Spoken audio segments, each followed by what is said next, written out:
अस्सलाम वालेकुम, मैं हूं डॉक्टर मियां मुनव्वर। प्रोग्राम ज़िंदगी अभी बाकी है। आज का हमारा थोड़ा सा मुख्तलिफ मौजू, बल्कि हकीकत पर मबनी मौजू, मियां बीवी की अजीब कहानी।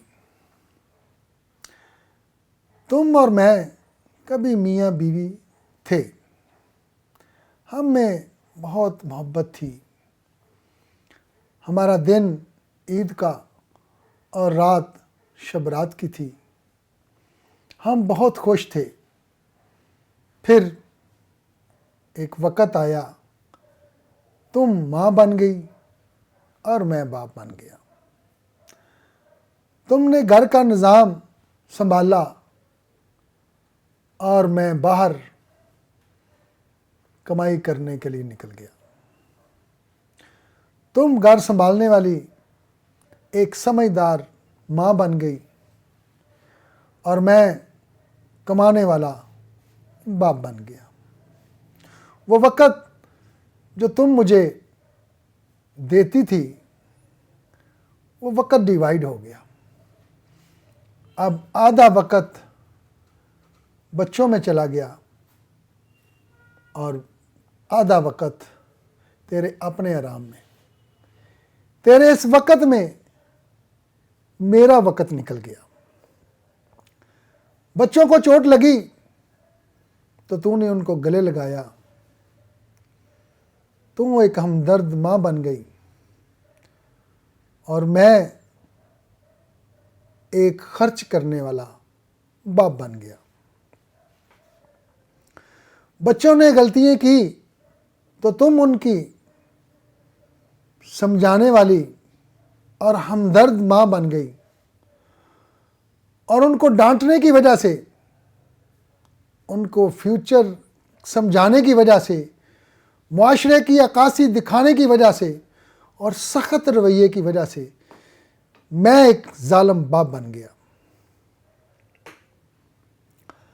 तुमने मेरा घर में एक ऐसा इमेजिन बना दिया, एक ऐसा मेयार बना दिया कि ये मत करो, तुम्हारा बाबा डांटेगा, ये मत करो, तुम्हारा पापा मारेगा, तुमने ये कर दिया तो तुम्हारा पापा नाराज़ होगा, तुमने ये कर दिया तो तुम्हारा पापा मेरी इंसल्ट करेगा।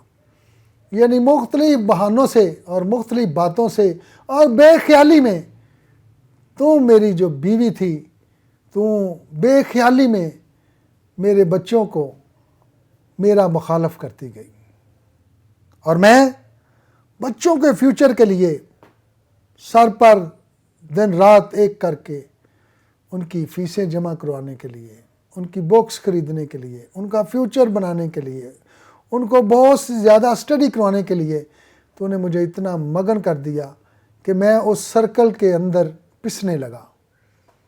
मेरी जवानी आहिस्ता आहिस्ता ख़त्म होने लगी और मैं एक तरफ से एक सर्कल में आ गया कि काम काम और बस काम। तुम्हारा सारा वक़्त बच्चों के साथ राज़ो नियाज करते गुजर जाता।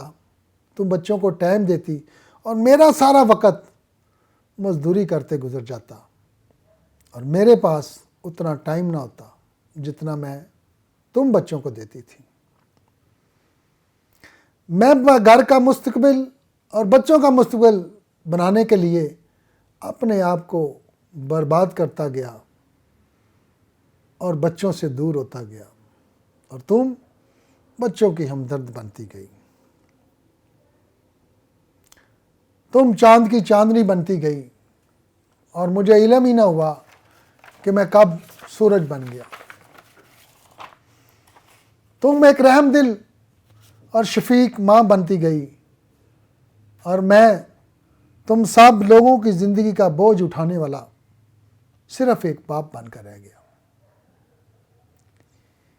ये एक इंतहाई तलख हकीकत है आज के इस मुआशरे की। ये वो रियलिटी है कि बेख्याली में हमारी बीवियाँ हमारे बच्चों को किस तरगीब में लेकर जा रही हैं, किस लाइन पे लेकर जा रही हैं। खुदारा याद रखें, अगर आपने आज अपने बच्चों को अच्छी एजुकेशन देने के साथ साथ बच्चों के बाप का पूरा ख्याल ना रखा, तो कल को ये बच्चे आपका कभी ख्याल नहीं रखेंगे। याद रखें, मियाँ बीवी दो ऐसे साथी हैं जिन्होंने हमेशा साथ साथ चलना है, जवानी में भी और बुढ़ापे में भी। और बुढ़ापे में सबसे ज़्यादा टाइम मियाँ बीवी के पास ही होगा, उस वक़्त बच्चों के पास नहीं होगा।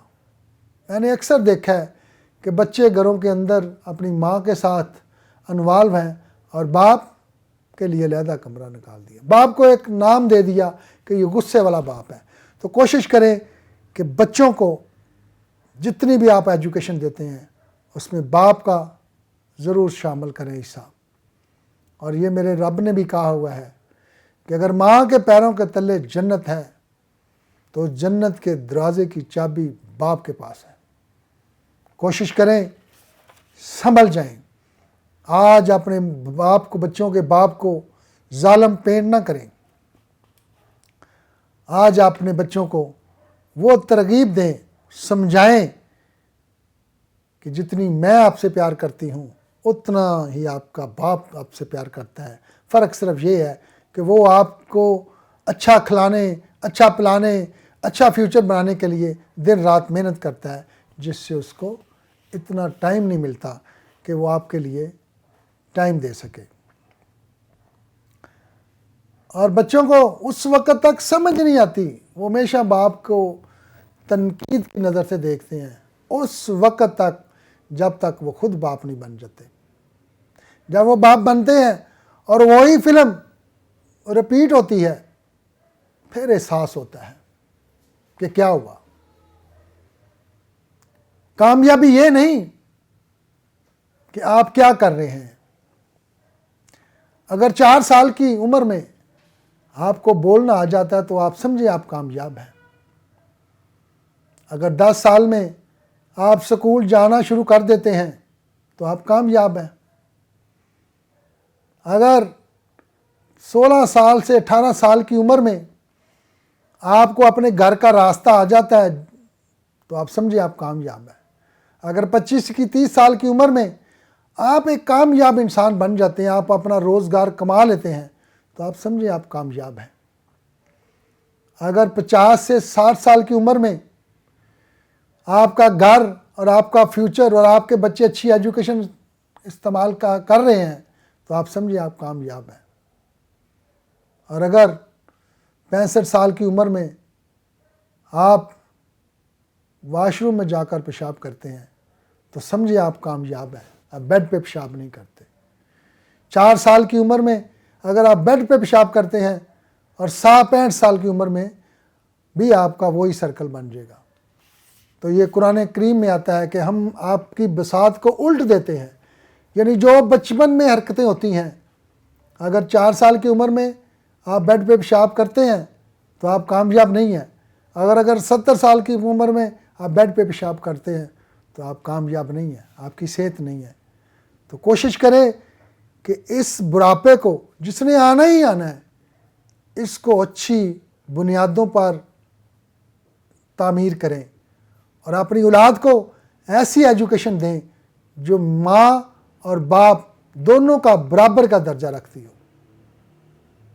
ये भी एक कामयाबी है। ये मत समझें कि बहुत सारी एजुकेशन जो है वो आपको कामयाब कर देती है।